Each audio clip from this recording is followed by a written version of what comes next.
Good evening friends, ৰিম্পিজ কিটচেনৰ এনে এটা নতুন ভিডিঅ'লৈ আপোনালোক সকলোকে স্বাগতম জনাইছোঁ। আজি এগ বিৰিয়ানী বনাম বুলি ভাবিছোঁ।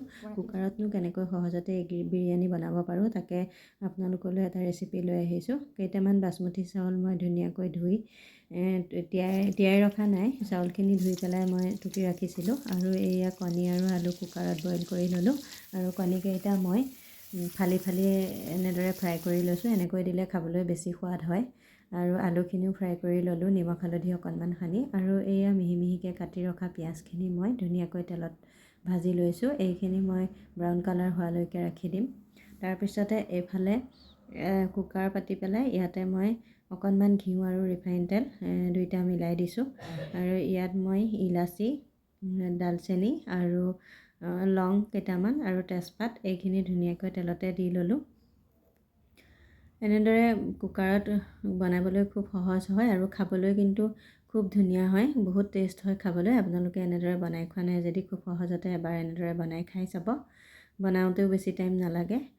আৰু এইখিনি ধুনীয়াকৈ আৰু অলপ পিঁয়াজ মই ইয়াতে তেলত দি পেলাই এইখিনি ভাজি ল'লোঁ। পিঁয়াজখিনি ৰঙা হোৱাৰ পাছতে ইয়াতে মই পিছা আদা নহৰু দি ল'লোঁ। তাৰপাছতে এটা সৰু চাইজৰ বিলাহীও মই ইয়াতে কাটি এইখিনিও ধুনীয়াকৈ ফ্ৰাই কৰি ল'লোঁ। আৰু ইয়াতে মই প্ৰয়োজন অনুসৰি নিমখ আৰু হালধি দি এইখিনি ধুনীয়াকৈ আদা নহৰু কেঁচা গোন্ধটো যোৱালৈকে ভাজি ল'ম।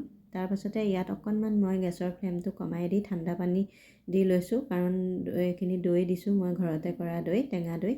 এই দৈখিনি দিয়াৰ আগত মই গেছৰ ফ্লেমটো কমাই লৈছোঁ আৰু অকণমান ঠাণ্ডা পানী দি তাৰপাছতহে দৈ দিছোঁ, নহ'লে দৈটো ফাটিও যাব পাৰে। তাৰপাছতে মই অকণমান জিৰা গুড়ি দি দিলোঁ ইয়াতে। তাৰপিছতে অকণমান ৰেড চিলি পাউডাৰ আৰু অকণমান ধনিয়া পাউডাৰ দিলোঁ। আৰু এয়া কচুৰি মেথি আছিলে মোৰ হাতত, সেইবাবে কচুৰি মেথি অলপ দি দিছোঁ। আপোনালোকে যদি নিদিলেও হ'ব, এইটো অপশ্যনেল হয়, মই আছিল বাবে দি দিছোঁ।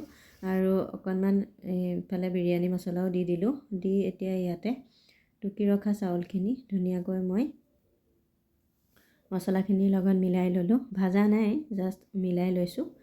তাৰপিছত এইখিনি ধুনীয়াকৈ মিলাই লৈ ইয়াতে মই এতিয়া পানীখিনি দি দিছোঁ। পানীটো মানে চাউলটো অকণমান ওপৰত উঠি থাকিলেই হয়, পানীটো চাউলতকৈ অকণমান বেছিকৈ দিলেই হ'ব।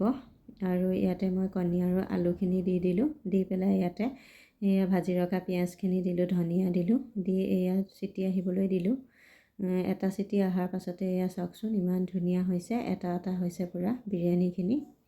কুকাৰত বনোৱা যদিও খাবলৈ খুব টেষ্ট হয়। মই আগতেও বনাওঁ, কিন্তু আজি ভাবিলোঁ ৰেচিপিটো আপোনালোকৰ লগত শ্বেয়াৰ কৰোঁ। আৰু অকণমান ৰাইতা বনাই ল'লোঁ। ভিডিঅ'টো চাই কেনে পালে জনাব। আজিলৈ আহিছোঁ, বাই বাই।